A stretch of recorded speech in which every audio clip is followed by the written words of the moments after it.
You caught him napping, almost literally. It looks that way on the video, and it's very impactful the way that the Spanish authorities were able to execute the warrant and arrest him.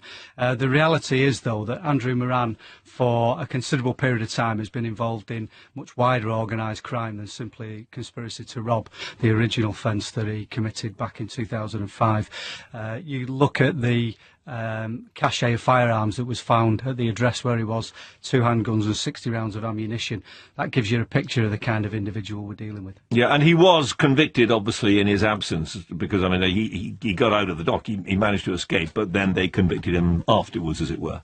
Absolutely. It was quite a vicious attack back in 2005 on Royal Mail security guards, and he escaped with £25,000 worth of cash, and been on the run from 2009 when he jumped the dock. Why do they go to Spain, so many of them? You'd think well, that's the first place the cops are going to look.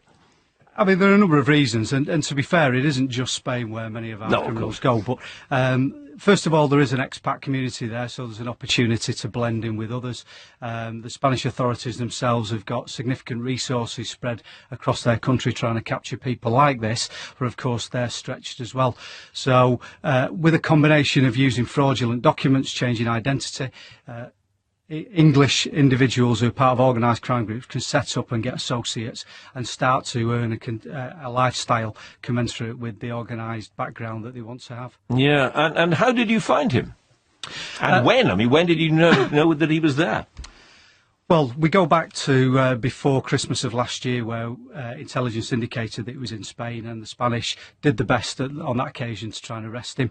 You will be aware, I'm sure, that on that occasion he managed to elude the police. Oh, yes, of course. But a firearm was found then as well, a loaded firearm, considerable amount of money, and also 5 kilos of cannabis. So that demonstrates the sort of kind of criminality he's involved in. Certainly for the last 6 months we've been collecting intelligence and using a variety of covert methods to track him down, because he is one of the most significant outstanding offenders from the UK, and Titan was determined that with the help of the serious organised crime agency and the Spanish, we would be able to bring him back and put him before the courts for sentencing. Yeah, Titan is what you call your organised crime unit. Yeah. Is there an argument that says, look, he's out of this country now, and it's very regrettable, to say the least, that he's not in jail where he should be, but we're pretty pressed ourselves, the police here in this country. We should be concentrating on people who are doing bad things in this country.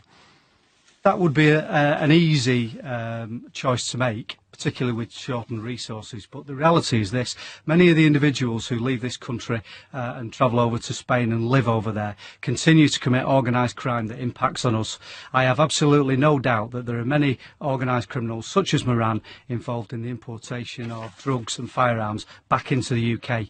And also, it's really important that when people are put before the courts, that ultimately, if they're convicted, they find their way into prison. And that's what we've done with Moran.